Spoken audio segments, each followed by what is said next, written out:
Okay, this is the situation at Montelimar, the end of daytime on the second day. The 11th Panzer has basically just followed its orders. It's been tasked to open this road. They've no idea how many Americans are there. They've just gone piling in there.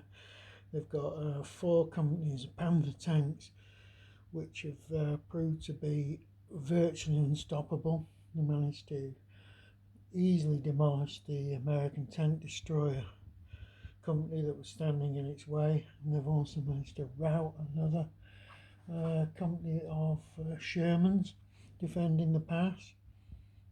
The Americans have been pushing units from other areas, trying to bring them round to fortify this pass area, because even if the 11th Panzer do hold this road, they've got to keep it open for the rest of the 19th Army.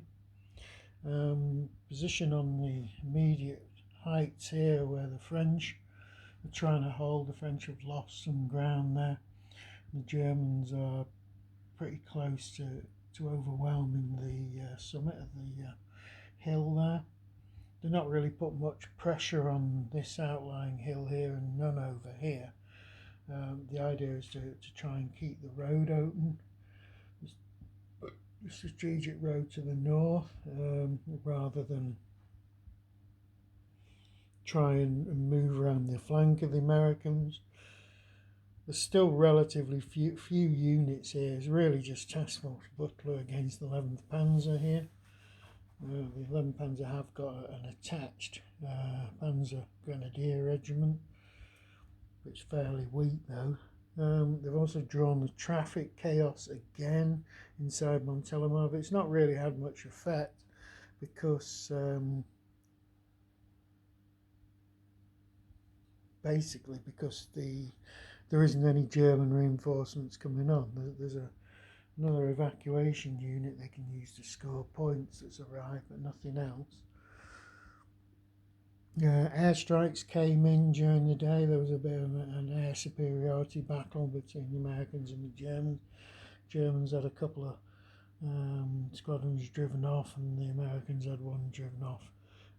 Airstrikes have been pretty ineffectual though, where they have taken place. In terms of victory points, although we're not really going to play this game on victory points, we're going to play it on historical outcome.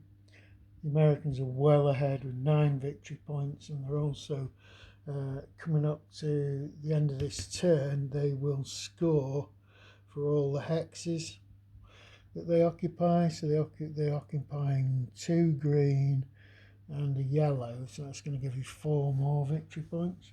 The Germans effectively aren't occupying anything. They've been concentrating on trying to force this pass to this road by the Rhone River.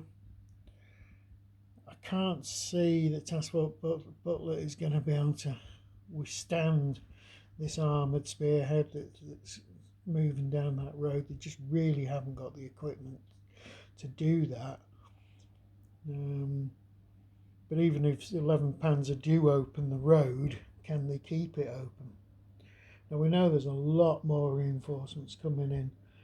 There are another 1, 2, 3, probably elements from another 6 divisions that are due to arrive in this game, but we don't really know when. I've not looked ahead, and I don't know much about the battle apart from its historical outcome. So it's all a big surprise to me what's going to happen in the next few turns.